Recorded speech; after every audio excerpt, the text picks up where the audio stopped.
So, Catherine, how are works proceeding on site? Works are going very well. We've just been on a walk around and I think you can see there's a huge amount of progress being made on site.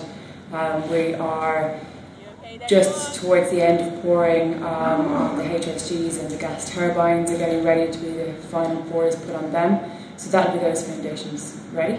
Very, very soon now, in the next couple of weeks, all the pipe work will start arriving for assembly on site.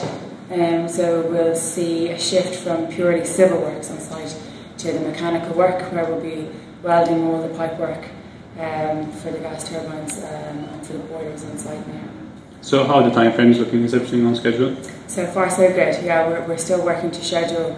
It's always very difficult on a project like this, the interfaces, working together with two EPC contracts, working beside an operational plant, and that's where we're really focusing our energy, and the whole AECOM team is really devoted to just managing those interfaces to make sure those don't slip, because we need to keep everything on track and everything moving at the same pace to hit our deadlines. And what's it like coordinating with so many players on such a small site? It's tough. I mean, that's the job that we do. It's the job that we have contracted AECOM in to do. They do this professionally all around the world. JP AVAX and Siemens are both very, very experienced contractors, so we're very, very lucky, and we're getting really good support from our Maltese contractors, subcontractors, and also from Malta, and that makes the job easier. But it's no joke. It's a small site, and you know, just even laying down space to put 500 men, which there will be here on the peak period. It's difficult to coordinate all that together. And when will that be, peak period? That'll be closer to the end of this year. That's when we'll have the boilers will be coming on site, and they'll be getting delivered. Just moving those into place takes a huge amount of planning. There's going to have to be vehicles brought into Malta, especially to handle the weight of some of the equipment we're bringing in. And because we have only access from one side, we have to really plan in advance. And so you've seen on the site where we're actually constructing in sections according to how we're going to build. We're not just doing one area from the to the ground level and then building up. We're actually doing it in parts because we know that in a few months' time we're going to need to shift heavy material in to a certain location. So everything, the whole design of this plant is bespoke to this location. And so when is testing of the actual turbines on site expected to begin?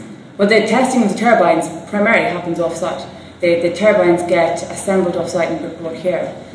So the gas turbines have already done their rotor balance testing, so where they'll be turned and spun and make sure that the balance is 100%. So it's much easier, and the option we went with, it's much easier to do that kind of a test in a workshop environment, because there's no kind of other factors and dust around.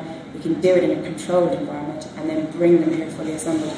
Much better for progress, and much better for making sure that all the critical parameters are correct. So June 2016, the plant is expected to be fully operational. Is that correct?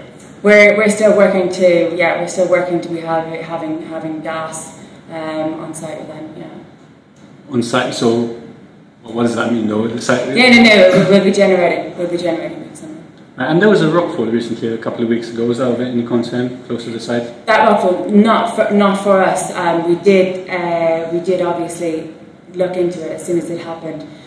We just made sure we double checked our design, but our jetty takes us 100-150 metres offshore, so there's no danger to our plant from that type of rockfall. So we're fairly confident that we're okay from that. Thank you very much.